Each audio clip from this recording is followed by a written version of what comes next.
que la etapa posterior a la guerra civil no fue una etapa oscura, como nos vende este gobierno, sino una etapa de reconstrucción, de progreso y de reconciliación para lograr la unidad nacional.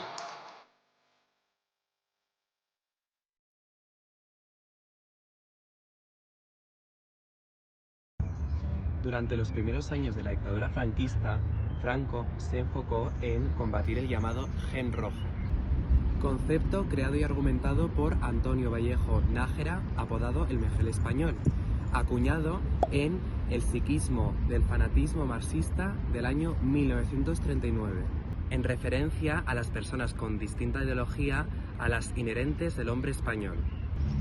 ¿Y cómo era ese hombre español? Pues un hombre sano y vertical, religioso y de derechas por naturaleza. Y los que no eran así eran porque sufrían de un virus marxista o de una malformación genética. Un momento, pero si a Franco le llamaban Paquita. En el franquismo no se distinguía entre orientación, identidad y expresión sexual y se metían todas en el mismo saco a la hora de considerarlas un peligro para la tranquilidad pública y la paz social. Da la ligera sensación de que Franco no era un aliado LGTB. Se podría decir que es porque se rodeaba de gente como Antonio Vallejo Nájera, del que destacan títulos como Eugenesia de la Hispanidad y Regeneración de la Raza, en el que de nuevo defiende que cualquier persona que se saliera del molde de blanco cis hetero era una desviación. O también porque su padre era el primero en llamarle maricón y Paquita por su baja estatura y su voz aguda. ¿Un estado totalitario? Exacto. Además, ese apodo le persiguió durante toda su vida adulta, porque el general Queipo de Llano le llamaba Paquita la culona. Puede que para reafirmar su virilidad quisiera dejar claro su disgusto hacia los homosexuales, pero ¿solo la gente de su alrededor le llamaba así? No, de hecho la gente que no era afín a él usaba este insulto para ridiculizarle. Podemos encontrar viñetas de él travestido pidiéndole a Hitler agua de colonia y a Mussolini puntillas. O también él frente a un racimo de plátanos diciendo que le recordaba a Marruecos. Bueno, pues para recalcar su disgusto hacia estas personas y para no tener nada que ver con ellos, reformó la Ley de Vagos y Maleantes del año 1933 en el año 1954, incluyendo a estos con otros grupos marginales, como por ejemplo los proxenetas, los rufianes o, por ejemplo, los mendigos profesionales. Para el Estado éramos unos peligrosos sociales y, por definición, unos corruptores de menores. En el artículo 6 de la reforma se les condena al internamiento o colonia agrícola, separándolos de los demás en instituciones especiales. Sin embargo, en el año 1970 se sustituye esta ley por la Ley de Peligrosidad y Rehabilitación Social, donde se juzga a los mayores de 16 años como si fuesen adultos si el delito era el de la homosexualidad.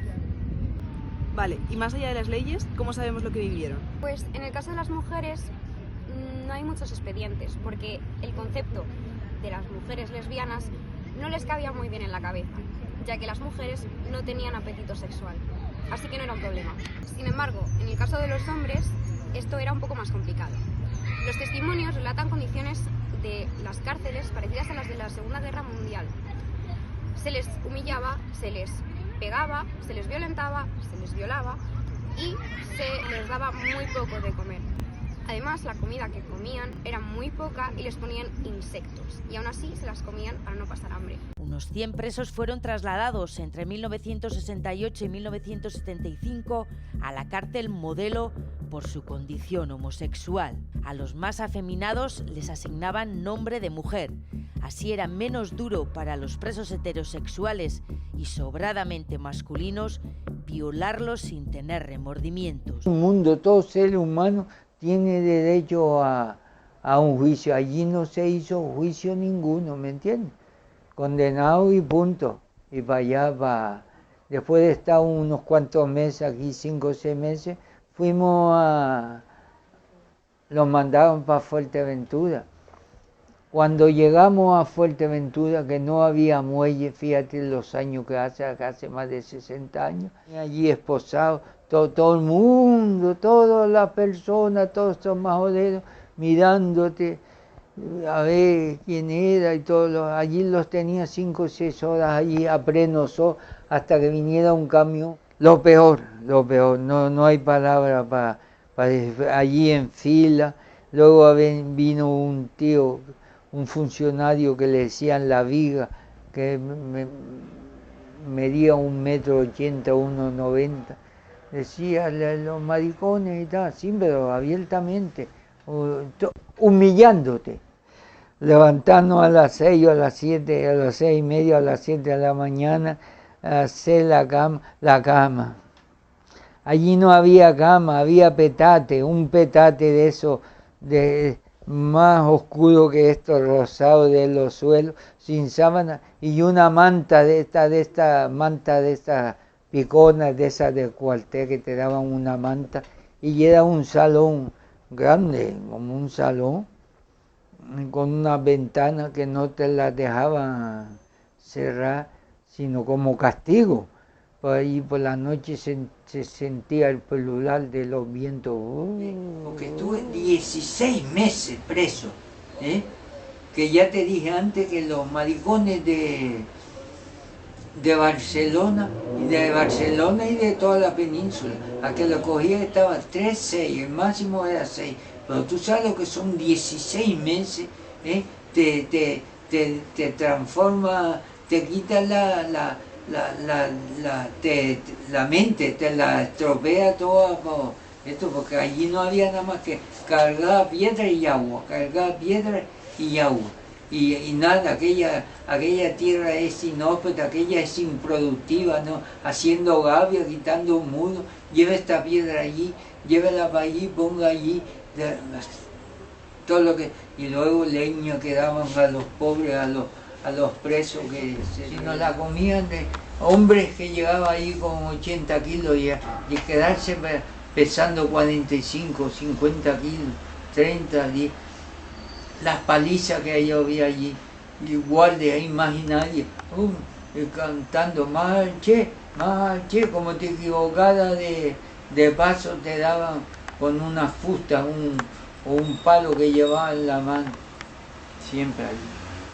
Yo, en honor a Juan Curbelo Odama y a otros tantos que la pasaron igual que yo, quiero contar todo esto para que se sepa, porque la juventud, la de hoy, la que va saliendo, que se sepa lo que fue la homosexualidad, cómo la reprimía, cómo pretendía reprimirlo. Eso es la memoria, esa sí es la memoria histórica. Este caso que estoy exponiendo, que estoy diciendo, claro que me ha afectado y cuántos momentos yo por la noche me pongo a pensar y se me saltan las lágrimas y yo hago así, muevo la cabeza y disipar, o me pongo a rezar y digo, Dios mío, quítame estos pensamientos de la mente. ¿Cuántas veces? Pero sucedió, pero por ser maricón nada más. Daban electroshocks o lobotomías a los homosexuales y gente que está en la universidad, jóvenes, se quedan perplejos. Pero entonces no se puede hablar de transición. Ni de conciliación. Ni en este caso de vivir bien. Un momento yo por la noche me pongo a pensar y se me saltan las lágrimas